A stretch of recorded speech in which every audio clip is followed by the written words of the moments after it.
Once upon a time, there were 4 little rabbits, and their names were Flopsy, Mopsy, Cottontail, and Peter. They lived with their mother in a sandbank underneath the root of a very big fir tree, and there was nothing their mother liked better than to busy herself at home, cooking and looking after her children.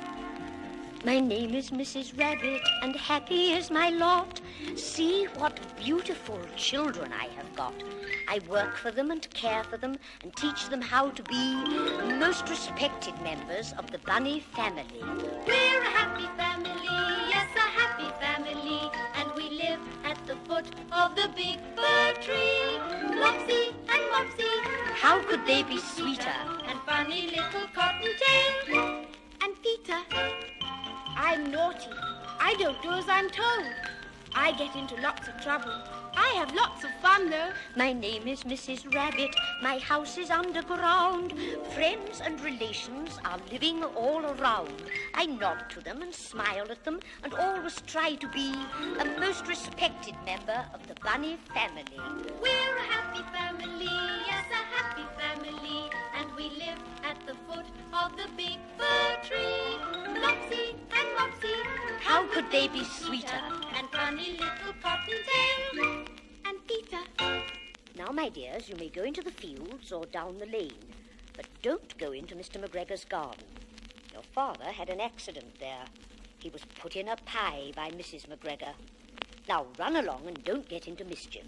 I'm going out. Old Mrs. Rabbit took a basket and her umbrella and went through the wood to the baker's. She bought a loaf of brown bread and 5 currant buns.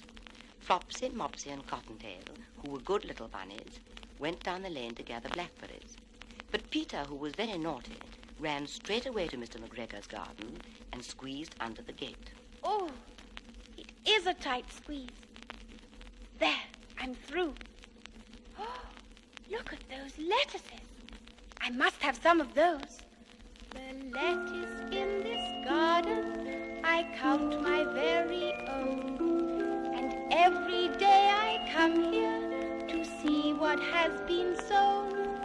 I love McGregor's garden and watch with tender care to make quite sure that not one leaf is left to wither there. And those French beans. Delicious. And my, oh my, radishes. Oh dear, I think I've eaten too much. I must have some parsley. Feeling rather sick, he went to look for some parsley. But round the end of the cucumber frame, whom should he meet but Mr. McGregor? Mr. McGregor was on his hands and knees planting out young cabbages. Suddenly he looked up and saw Peter. Ah, a rabbit. He's been stealing me lettuces. Stop, thief! He jumped up and ran after Peter, waving a rag. Peter was most dreadfully frightened. He rushed all over the garden, for he'd forgotten the way back to the gate. He lost one of his shoes among the cabbages and the other shoe amongst the potatoes.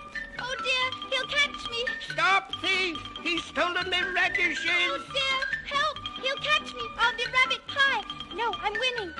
I'm going to get away. Oh! Peter had run into a gooseberry net and got caught by the large brass buttons on his new blue jacket. Oh dear, I'm caught now. This is the end of Peter Rabbit. Oh, the rabbit pie. I hope I give him hiccups. It's all very well for you to say exert yourself. I'm all caught up in this net. Mr. McGregor came up with a sieve, which he intended to pop upon the top of Peter. But Peter wriggled out just in time, leaving his jacket behind him. Hooray, I'm free! Peter rushed into the tool shed and jumped into a watering can. Oh dear, this would have been a beautiful thing to hide in if it had not had so much water in it. Oh, God. Stop, thief, not another lettuce leaf. Will you have radishes and parsleys, carrots and baby peas? Each and everything belongs to me, not to you, but to me.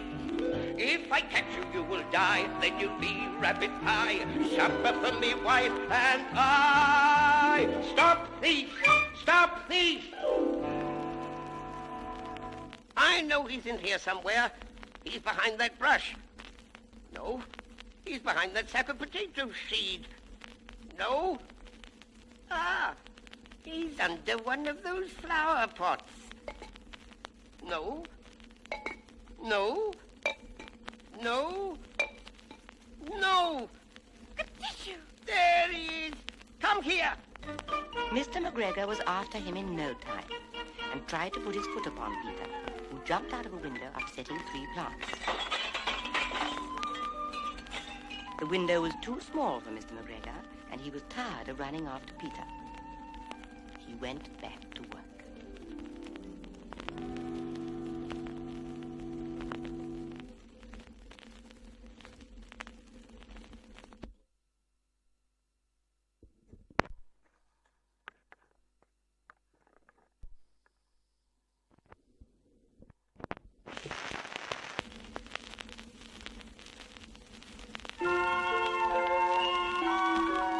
Peter sat down to rest.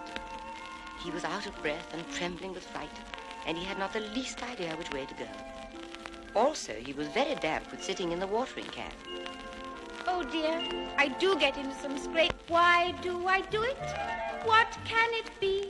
There's naughtiness in everyone, but twice as much. I'd give the world if only I could now and again be good. Why do I do it? What is the cure? My brothers and my sisters find it easy, I am sure.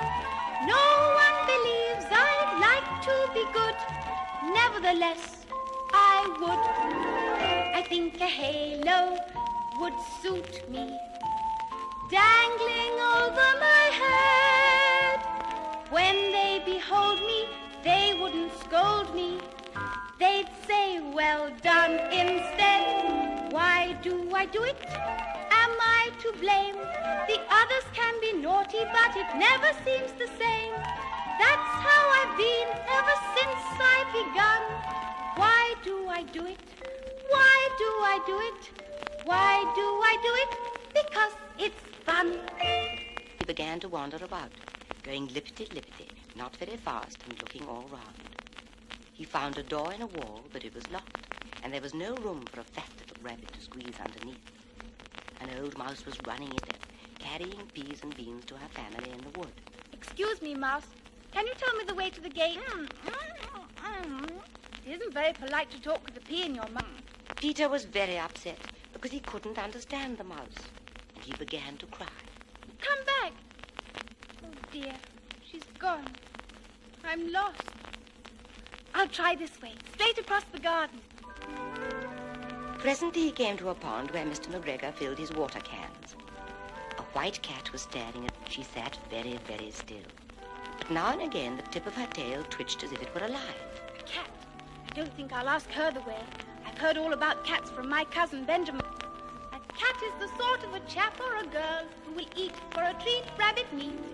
It will creep, it will leap, will fake sleep, use deceit, just to eat for a treat rabbit meat.